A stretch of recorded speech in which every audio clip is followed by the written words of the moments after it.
He does look good. Hey, this is a debate that's been raging on for months on Capitol Hill, whether or not to raise the national debt ceiling. Last night, President Barack Obama addressed the nation, quickly followed by the Republicans. Well, this morning we're talking with Congressman Bill Cassidy about the debate surrounding that debt. He joins us now live, all the way from D.C. Oh, the miracle of live television. Good morning, Congressman. How are you? Hey, good morning, Matt. Look, wanted to talk to you real quick about how close you think we are on the compromise. Of course, we understand that Democrats have laid out their own plan, Republicans have laid out their own plan. Both of those probably with zero chance of passing anywhere. Is there a compromise that is being worked on right now instead of two opposite plans that really don't stand a chance? Well, what John Boehner is emphasizing is that the plan that he put forth was actually a compromise between he, Mitch McConnell, and Harry Reid. And so the plan that Boehner has put forth actually is a compromise, and I think does have a decent chance of passing. And of course I like it more because it pledges to cut more than it spends, which, as any family knows, is the only way to get out of debt long term. The debate continues to be around, I guess, you know, anything on the table regarding raising taxes is pretty much a non-starter for Republicans. That continues to be true? Yeah, the president says we need to tax millionaires and billionaires, but what he really wants to do, and it's clear, is tax everybody who makes $250,000 and above. Now, $250,000 is a lot of money, but if it's a small businesswoman who has an S-corp in which she derives income as a pass-through, that sounds kind of complicated, but suffice it to say that she hires people with that money. If you tax that, you have fewer people hired. Right now, we have a unemployment rate of approaching 9% across the nation. Now is not the time to tax the job creators. That's the Republican position. You know, we keep hearing about the taxes being so high right now. You know, as a percentage of our total federal tax, as a percentage of the U.S. economy, it's actually as low as it's been since the 1950s. Is that not true? About 9.2%, well, as low as it's been since the 50s. That's not. It is. That's not because the rates are low. It's because economic activity is so low. When people make more money, they pay more taxes. So as it turns out, because we've had a permitatorium in the Gulf Coast, there's a lot of people not paying taxes who would be working at better paying jobs, but they're not allowed to because of the slowdown in the permitting. So the low amount of taxes is not because the rates are any lower, it's because the economic activity is so poor. That's why, again, Republicans say, now is not the time to increase taxes. We need that economic recovery to occur, and then you can talk about revenue enhancements. When we talk about the economic recovery, is it easier, you think, to come into the conversation now and pledge tax breaks? And we've seen this thing happen, and we've seen tax breaks, some of them, not all of them, some of them lead to just a decade of debt.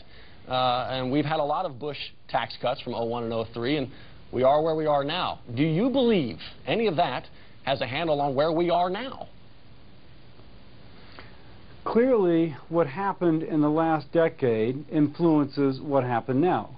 But if you look at the deficits that ran prior to 2008, they're roughly $100 billion a year. Now, in the last 2 years, we've run deficits of like $60 to $70 to $100 billion a month. So the amount of spending which has occurred in the last 2 years in Washington, D.C. is unprecedented. I truly think that Washington does not have a revenue problem, it has a spending problem. And until we pull back on the spending, it doesn't matter how much revenue we have, we're still going to outspend. By the way, you could confiscate the income of the upper 1% of Americans, just take all their money from them, and you still wouldn't solve the debt crisis. It's a spending problem, not a revenue problem. So where are we now, Congressman, as we are about a week away now? Do you see this compromise happening? Yeah, absolutely. As I mentioned at the outset, the deal that Boehner has put forward is actually a compromise he worked out with Harry Reid. Now, everybody doesn't get what they want. Clearly, Republicans are not going to get a balanced budget amendment. We'll get a vote on one, but we actually want a balanced budget amendment because we figure that's the only way to long-term make sure this doesn't happen again. But we will eventually have a vote. On the other hand, the Democrats, you know, also get a fair amount of what they want in there as well. So I think a compromise has been achieved. I'm hopeful that it will pass before the August 2nd deadline. The compromise that you talk about with Congressman Boehner, does that not involve congressmen, senators, representatives going back again and again, raising the debt ceiling over and over again, possibly for years to come, as we did under President Bush, 7 times going back and raising the debt ceiling? Doesn't that encourage that? There's 2 major sets of debt ceiling increases, if you will. The first is a $1 trillion, trillion, that's with a T. Sure. That would, yeah, it's a lot of money. Huh? Yeah. But the president could only but we would cut spending by $1.2 trillion. And so again, as any family knows, to get yourself out of debt, you've got to spend less than you're cutting. And so we would cut $1.2 trillion in spending over 10 years, and the president would get his debt ceiling increased by $1 trillion. There would be another $1.8 trillion that there would be a bipartisan committee come forward to recommend further cuts. Again, always having more cuts than spending. We're trying to get out of this mess, and that would be the future increases. That would be another $1.8 trillion over 10 years.